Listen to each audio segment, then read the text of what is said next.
Welcome back to another video, guys. I really appreciate you joining me today. And I know I'm usually talking about investing and buying stocks and things of that nature, but this video I wanted to talk about some other things that are very important to personal finance. So this one, as you probably saw from the title, has to do with the American Express Coinbase credit card. I've been using it for a while on the digital version on my phone, but I just got the physical sent in the mail, so I thought I'd do an unboxing for you guys and let you know how I've been feeling about it.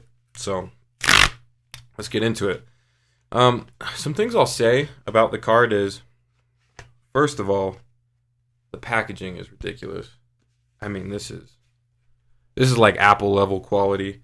So user experience is pretty dope, but that's not really the reason I got this card. I got this card because a big portion of my investing has to do with just balancing my finances, and so I've talked about this a little bit on my Instagram, which I'll have maybe somewhere linked that you guys can have access to. Maybe I'll put my handle in the comments or something like that. But basically, what I do to make sure that I can max out my investable amount is I'll put all of my expenses onto a credit card. I really don't use my debit card at all anymore, except for transferring money to pay off my credit balance. And so I'll pay that off once a month and make sure that I don't have a revolving balance, so I'm not accruing credit. So one thing I did not care about was the APR for this card or for any of my other cards, just because I'm never using them as a lifeline. I'm using them just as daily, my daily buffer for purchases. And a nice thing about this card is, I'm not worried about the APR percentage rate.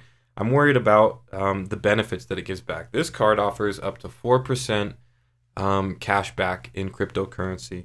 I know I'm taking a while to get through this, but I think there's some sensitive information on the other side. But first, I'll just show you. I mean, this is like, I don't know if you could see the way I was holding it before. I'm not sure if that's really in frame, but I mean, it's just nutty. And wow, I mean, I'm not sure if any of these numbers are sensitive on the front. I don't think so. I think it's a design. But I think I'm going to hold off on actually showing you any more about the card just because I don't want to expose any sensitive information. But the card looks exactly how they advertise it.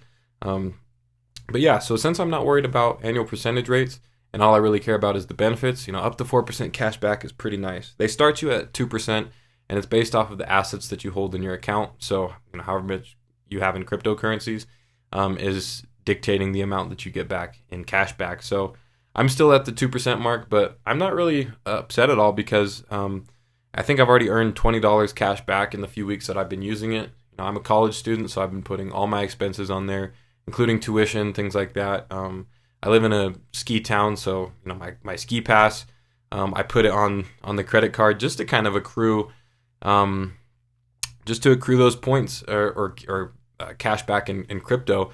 The nice thing about that, the reason that really drew me into this card, it was not the amount that you get in cash back, the percentage, because you can get 2% anywhere. 2% is nothing. 4% really ain't even that great, and you have to hold a lot in your account value to even reach that 4%. The reason why I like this card is because just simply you get cash back, and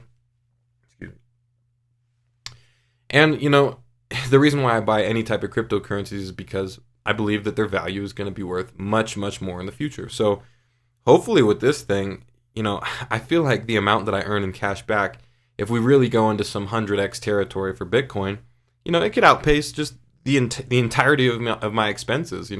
Imagine if I just wash away all expenses just because of the cash back I got. That would be pretty fantastic.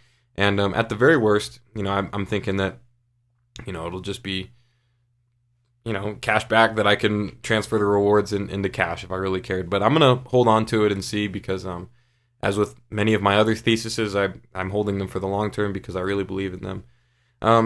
But, there's not really much else to talk about with this card. I don't care about the percentage rate, the APR. The yearly fee, I've already almost completely covered that. I mean, I think it's $49 a year.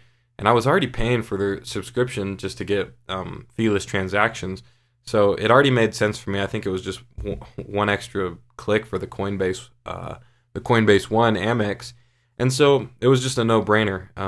I think I will well exceed the cost of the membership or the yearly fee, even though it's not a yearly free fee. It's like the subscription just for Coinbase. I think I'm going to exceed the cost of that in cashback on accident. You know, I haven't even had this card for a month, I don't think, and I will have. I'm already halfway, you know, $20 out of the 49, a little less than halfway, but so I'm really excited to see how these rewards increase my earning power, hopefully. But yeah, that's all I really wanted to hop up on here and say. I'll keep it short and sweet. Sorry, I'm just looking at the time. About 6 minutes and 30 seconds. I did have some preload time on this just talking.